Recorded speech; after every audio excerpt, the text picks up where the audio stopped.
Here's how you can dominate your fantasy football league if you're drafting from the one spot in a 12-team half PPR league. But before we get started, make sure you go over and check out our draft guide. It's 50% off right now. There's tons of valuable information that can help you easily win your fantasy league.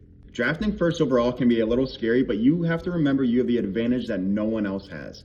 You can pick your favorite player in the draft and you get them automatically. Our strategy here at number 1 overall is you have to pick a running back. I know there's a lot of high-end wide receivers in this draft, but the depth at star running back is very slim. So just pick the running back you have highest on your board. Our favorite is Christian McCaffrey, so we're going to pick him at first overall. We now have a very long wait until we have our next pick, which is the last pick in the second round. The running back pool should have taken a heavy hit here, so we have to capitalize on a stud wide receiver.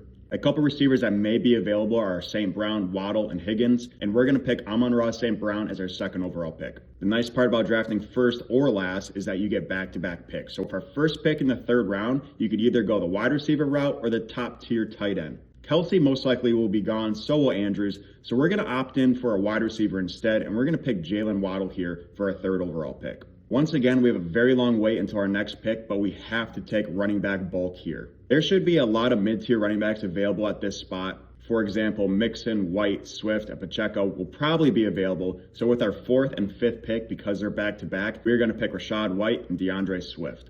After another long wait, we have the final pick in the 6th round, and here we have to pick a consistent wide receiver. This receiver is not going to be a guy to win you your fantasy league, but he's going to be a reliable third stringer that you feel comfortable with coming in when a guy has a bye. Receivers available at this point should be Mike Evans, Michael Pittman Jr., Christian Kirk, and Chris Godwin. With our 6th pick, we're going to take Michael Pittman Jr. With our first pick in the 7th round, we are going to swing for the fences here. This is going to be your breakout player, the guy that's going to go under the radar, could possibly be a little bit of a sleeper, but we have to swing for the fences at this spot. You could either do that at running back or wide receiver. I think there's more value taking a swing at wide receiver here. Types of players we're looking at here are Alvin Kamara, Kadarius Toney, Cortland Sutton, Foreman, and Herbert. We're going to pick Kadarius Toney just because of the star power at quarterback at the Chiefs. With their 8th pick, it's time to aim for a quarterback. All the top quarterbacks are probably gone, but a couple guys like Tua, Geno, Aaron Rodgers, Kirk Cousins, Jared Goff will probably be available here. And we're going to take another risky pick here with the most talented guy, Tua Tagovailoa. Hopefully he can avoid concussions, but if he stays healthy, he is going to have the best season out of all those quarterbacks.